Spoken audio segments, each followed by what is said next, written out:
Hey, what's going on, guys? This is Mike, and in this video we're going to be showing you how to do this really cool Fun for Louie intro from obviously the Fun from Louie YouTube channel. Now, a big item that we're going to use in this video is called Motion 2. It's from a guy named Mount Mograph. He's a great YouTuber. He has a website, mountmograph.com/motion. You get this motion tool. It's really easy. It's really easy to use, and it's really, I guess, just easy to make things look really nice. So we're going to be using this pretty heavily to get some of the effects for this intro. Now, I want to stress this ahead of time. I don't suggest people to copy this intro to use in their own intro. I just want you to use the tools in this to create other things, possibly an intro, but I don't want to see you copy his intro just for the sake of it being his intro, because originality is really the best, and when you do that, it only makes your work look bad, but also it brings down his work. So okay, well, let's just get started.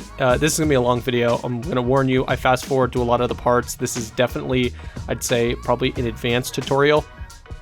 But we're just gonna start out by just typing out Fun for Louie and centering it and getting the scaling right, so it kind of fits the general look and feel of how his intro is, with the fun and Louis being large and the fun portion being small and kind of in the middle. Now, the font we're using here is Ubuntu. It's not exactly the font that he uses, and again, you could use any font, whatever, but this is just the closest one I had. I didn't want to go search for one, and it looked pretty okay. So again, we're not trying to completely replicate it, but yeah. So this is an advanced tutorial, so I'm not going to describe everything in full, but there I just used a gradient ramp to change the background color to kind of the green yellow, just like Louis is. And what I'm going to do here now is I'm using this Fun for Louie as a template, or as pretty much. I don't want to animate these letterings themselves. I want to have individual letters to maneuver and to augment on their own. So pretty much I'm using this Fun for Louie as a text kind of template or a reference. So I'm just going to reduce the transparency by pressing T on the keyboard and pretty much just lowering the transparency, so I could, when I place the letters on top, I could more easily see it. So I'm just going to do that right now, just reduce the transparency. Now, again, like I said, each letter, by the way, I just locked the layer so that way I don't end up like moving them on accident. So again, I'm just using it as a template, and I'm just placing the different letters on top, directly on top in their own layers. So again, the reason why I'm doing this is because I want to be able to augment each of the letters kind of independently without having to kind of worry about how the overlays will affect other letters, especially since some have spins, some have kind of masks and stuff like that. So I'm just going to fast forward through here. Essentially, like I said, just copy and paste the layers and just put them on top of the text reference. So if you notice here, again, on the left-hand side of the screen, you'll see the Motion 2 box there with the sliders. That's where a lot of the motions that I'll be using will take place, or the motion tools will be taking place. Now, what I did was I moved the center point of all the letters into the center of their independent letter, and I'm just organizing them so I know the first F is at the top, the second F is kind of later on, or you know, duplicate letters, just so it makes it a little bit easier to track them. So now that the text reference is no longer needed, I'm just going to delete that layer. We don't need that. So I guess we're going to start with F. So actually, let's not start with F. Let's start with 4. So if you notice that the F and the R kind of come from, the F comes from the top, the R comes from the bottom, and the O kind of scales up, and it has that nice bounce. This is the first instance where we'll be taking advantage of the motion script. So it's a really easy tool. It's called Excite. Pretty much for the F and the R, we're going to be changing its position, and the R or the O, we're going to be changing its transparency. So we're just going to scroll back and kind of move some keyframes. We're going to make the O like 0 scale, pull the F up, and pull the R down a nice little effect as well. What we'll do is we'll actually make it so the F and the R kind of fade into place, and that will be done by just changing the transparency as well. Now what I did there is I'm just selecting the position and I'm adding and subtracting 100, and you could use it just like a calculator. So pretty much what that did was it made it so the F was exactly 100 pixels up and the R was 100 pixels down. It just makes it easier so that way you don't have to eyeball it.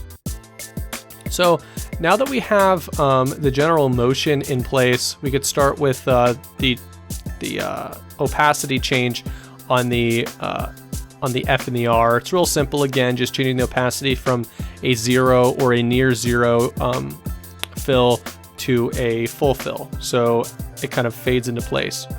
Now we could start with the bouncing effect. So when you select the position, scale, and position of the F, O, and R, you could pretty much just add the excite tool, and what this does is it gives it a nice bounce, and you can change the effects of overshoot, bounce, and friction. But what you want to make sure is that you use the same values for everything that you're going to be wanting to kind of be in place. So that way the O kind of zooms in a nice bounce in the same manner that the F and the R do, so it all looks like it's kind of one cohesive package, as opposed to you know, the O kind of having an odder bounce or like an exploding bounce. You want it to be very subtle. And one thing I didn't say actually in the beginning was that I'm not dealing a lot with the keyframes in this tutorial. There's a lot of keyframes, and keeping track of all of them would have just been kind of a mess.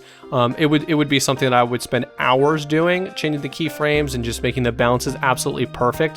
What I just want to do is kind of make you aware of these certain tools that you could use for other projects, and it might be a tool that you might do some more research on or play with yourself, but I just want you to be aware that these tools actually exist, so that way you could use them in your own project. Again, the timing and the speed that things are coming into play might be slightly off between all of the letters, but again, overall it looks pretty good.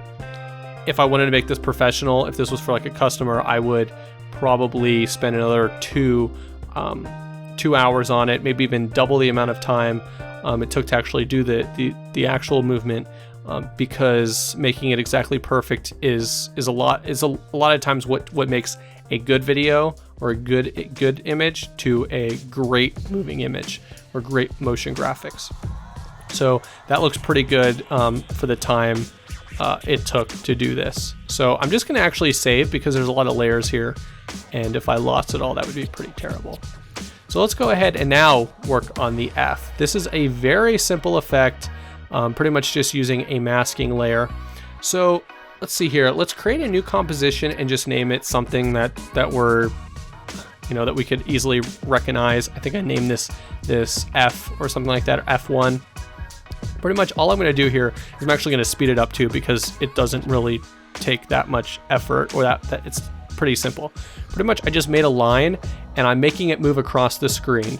So once I get it to where it kind of has a good balance, I'm just duplicating the layers and kind of staggering them and making it so it has a really nice transition effect, almost like a motion of like blinds going across, but they're all kind of winding up in the same spot.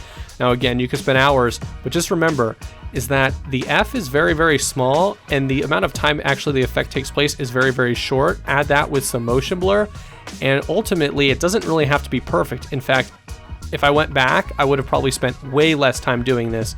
You see here that I'm changing the position, staggering, and kind of making it perfect, and ultimately it didn't even need to be that perfect.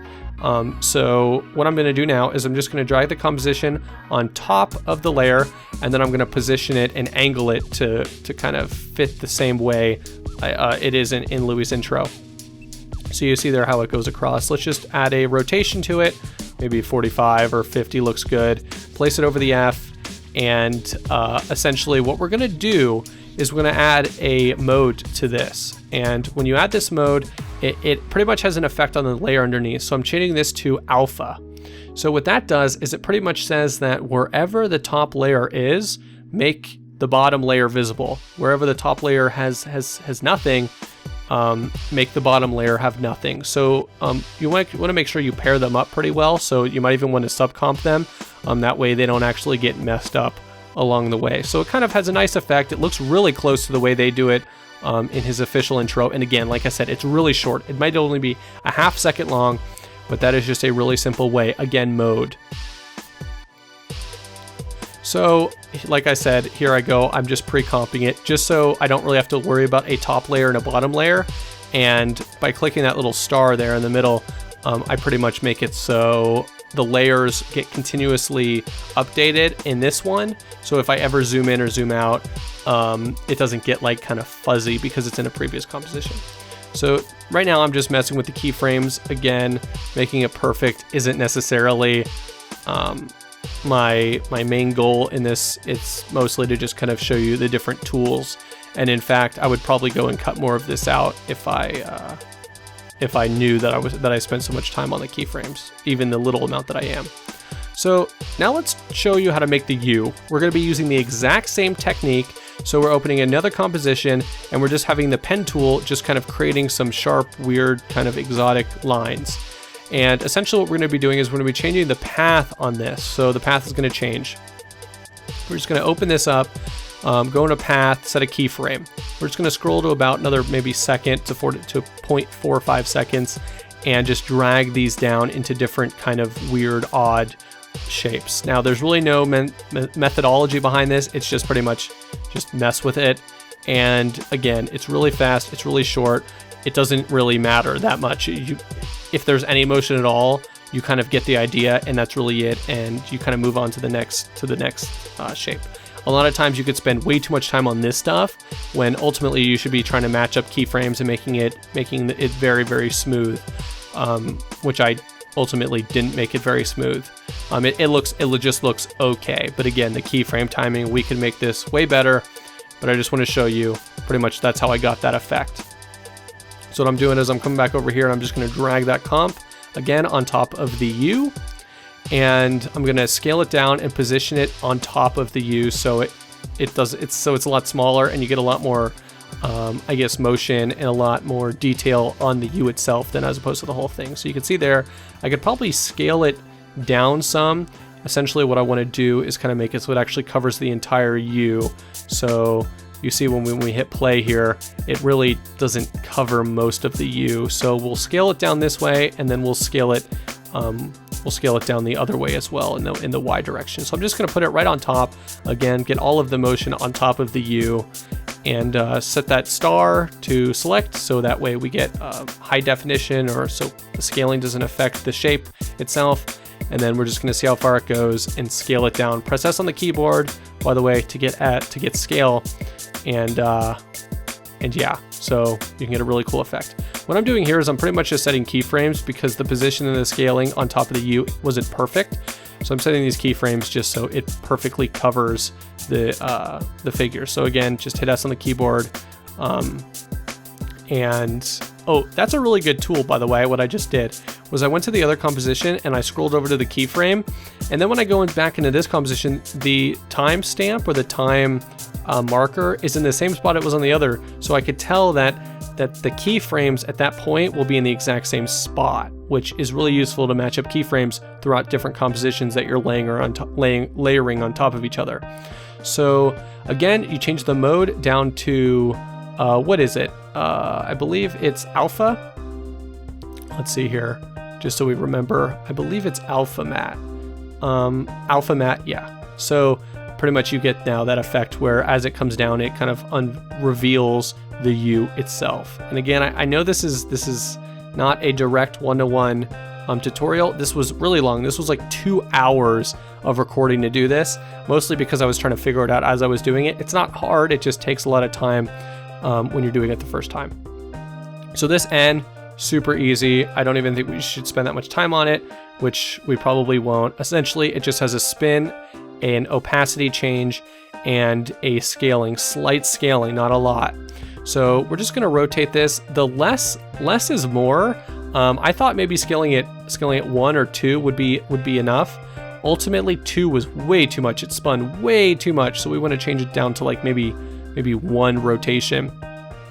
So There we go. Now we're changing the scale, rotating with the rotation keyframes as well as the scale keyframes, and now the opacity keyframes.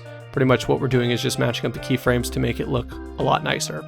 So lowering the opacity down to 0 and seeing it come in, you can see that it rotates way too much. So we're just going to go ahead and change that to 1 rotation at the end. It just makes it so it's just a little bit smoother. It's not so fast because we want it to come in fast, but we don't want it to be kind of like overpowering. So you see that looks about good to me. So I can go on again all day about the keyframes, but I won't. I'm just going to skip straight to the next shape, and that's an L. So jumping into the L pretty much just has kind of a rotate down with a bounce. We're going to be using the same effect that we did on the other bouncing FOR center figures as well as rotation. So we're moving the center point up to the top corner. Press Y on the keyboard. That's how you're able to move that. And rotation, R on the keyboard. Move the keyframe down. Go back to a previous point. Rotate backwards. And change the opacity. We're going to have a slight opacity change as well, so it kind of fades into its rotation, just like that. Now to add the bounce, we're just going to select the keyframes, go over to Excite, and we've just essentially added the bounce. And without much work, we could change the friction, the bounce, the overshoot to kind of make it kind of flow a little bit better. But essentially, if we just change the position of the keyframes, we can get a lot of that effect done for us. Pretty much what I'm going to do here is I'm just going to go into the F and I'm just going to copy the overshoot, bounce, and friction onto the L, so that way I get pretty much the exact same effect on all of the bouncing effects in the video. So that's a very simple way to just make it so things just kind of match a little bit better. So the L actually looked hard, way faster, pretty easy. The O is next, and the O offers a pretty cool effect that again we'll be using the masking layer, through mode, but as well as reveal. So pretty much I'm just going to create a circle over the O, and I'm going to change the fill to 0, but then the stroke I want to increase the stroke. So I'm just going to center the keyframe, or center the center point into the O by using the motion script, or by pressing Y on the keyboard and dragging it there. So I'm setting the opacity of the fill 0, and I'm just making the stroke increase so it fills over the O. I'm going to drag the O layer on top of the O, I guess, alphabetical text layer, and I'm going to come down here and I'm going to say trim paths on the shape layer. So pretty much what that does is when I open this up, it'll kind of open up over time. So I could set starts and stop times and kind of offsets. Pretty much what this is doing is it's going to reveal the layer beneath by using the masking alpha layer. So it's pretty simple. I'm just going to rotate it into a point when it looks kind of like a good place to start, just like in his video. Set a keyframe to the start, scroll over, and then just pretty much make it reveal the whole thing. Again, going to add some smoothness via the motion script. That way it's a little bit nicer and a little bit smoother overall. This tool is actually really useful. The reveal, or the trim paths tool, it's really awesome. You could use in all kinds of effects. I'm just going to unlock the O layer as well as the other layers. I locked them previously so that I couldn't mess with them, but pretty much I'm going through. Oh, I was putting it on the wrong layer. Let me drag it down here below. The shape layer was on top of the wrong layer, so I'm just going to go back to alpha matte, and again, there it is. Now it reveals. It's a pretty useful tool to reveal all kinds of stuff. It's great for time scales. You can kind of make it like spin around in like a minute. I don't know. It's just a really cool effect. Now, the U effect, we're going to be doing something slightly different. It's going to be some sort of alpha reveal, but it's going to be a little different, like I said. So I just searched Google for some stock, I guess, polka dots. This one I wouldn't use in like a professional atmosphere because it's a Shutterstock image, but I'm just going to show you kind of in an educational world how it could be used. As you can see there, I was trying to make my own. It was way too hard. So I'm just going to go into my downloads folder and just drag the polka dots onto the screen, and pretty much just drop the layer right on top of the U.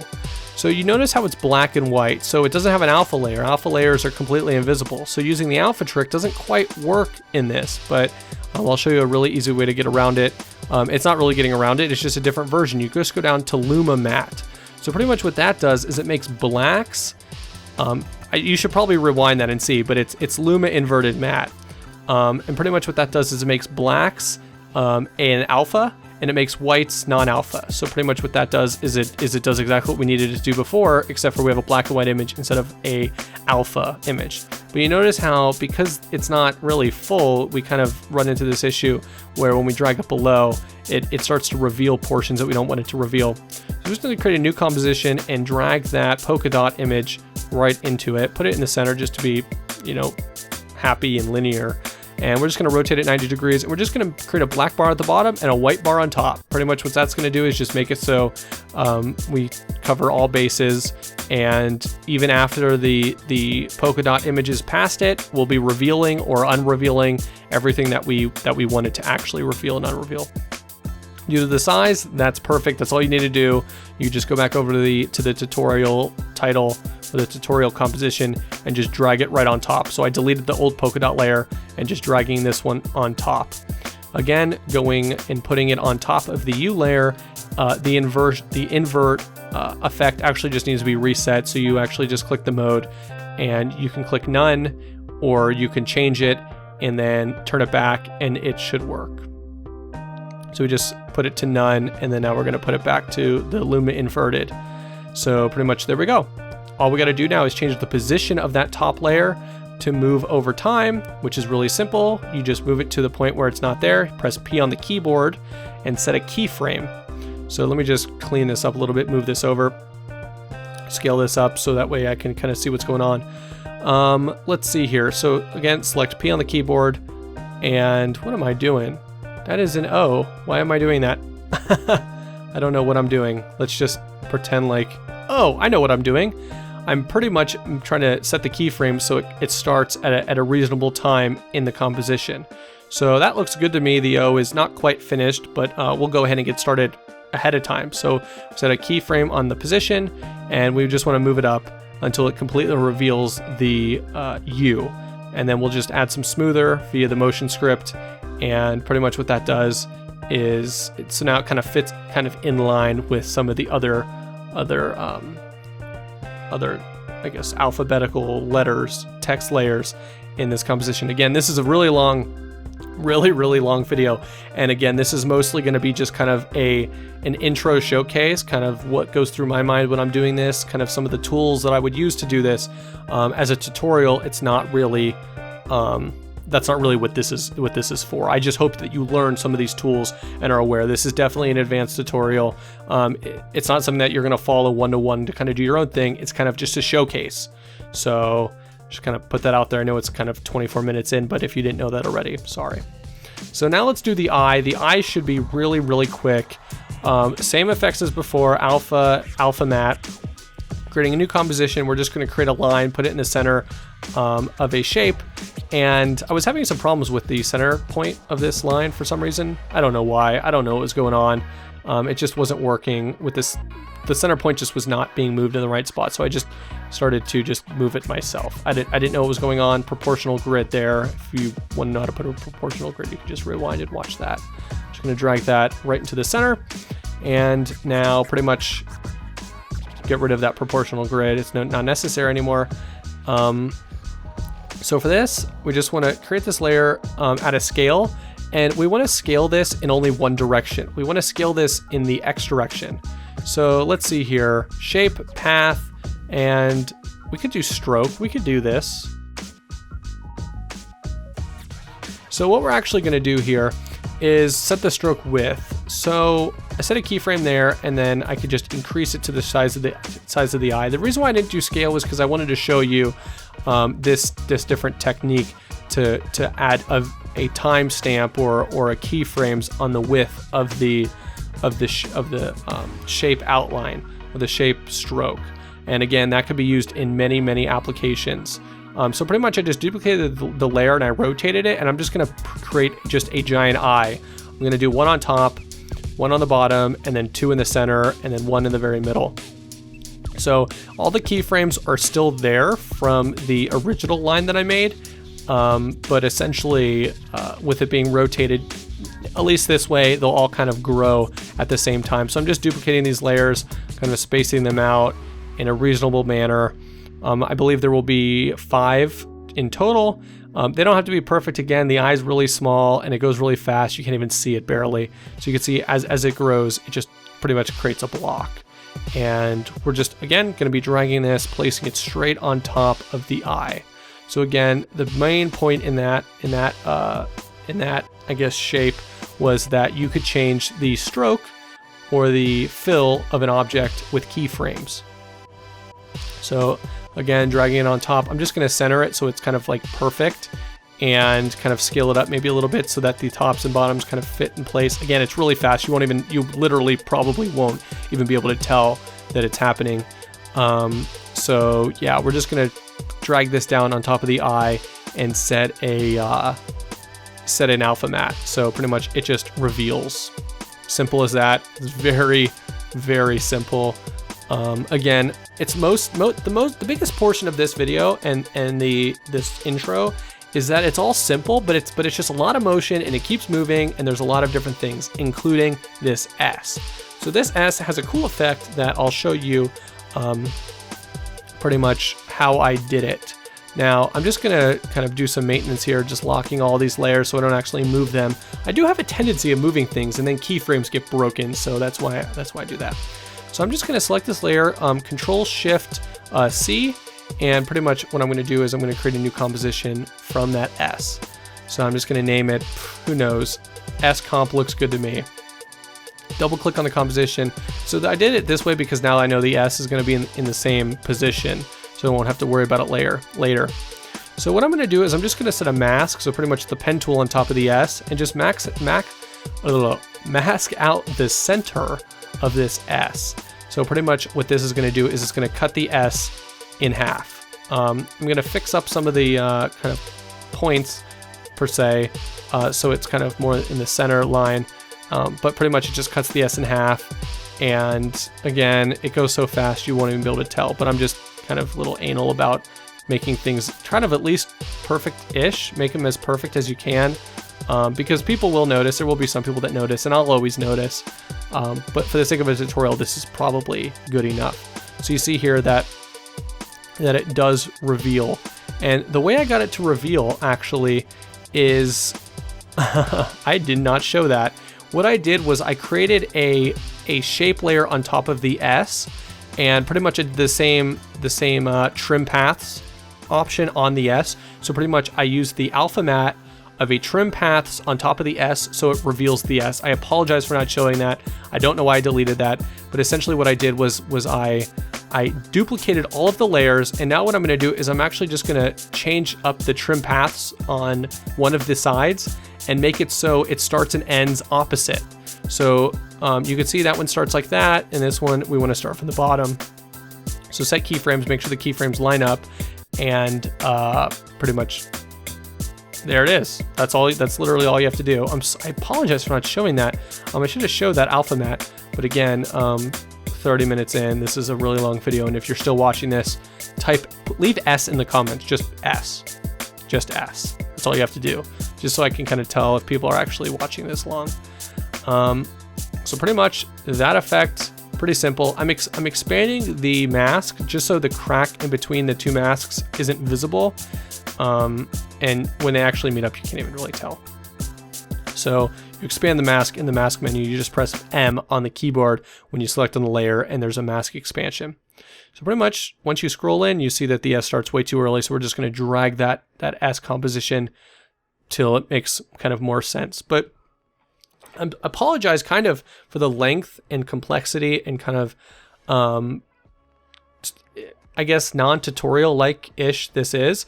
But these intros, they're not easy, and they're not simple, and they're professional grade. And the fact of the matter is professional grade takes time, and it's not easy for even me to do. But some of the things that I use might not be the best for their application, but it's just ways that I thought were easy, ways that I thought worked, and ways that I think that that can maybe be used in one of your applications. And again, it doesn't look perfect, but it looks pretty good. And I would spend another hour or two messing with the keyframes and making it just absolutely perfect. But for the sake of this video, this makes perfect sense. So I really hope you enjoyed this, and I really hope you learned something new about both revealing via alpha mats, Luma mats, and I guess bouncing effects using the motion script. But if you enjoyed this video, give it a like. If you want to see more, subscribe, and thanks for watching.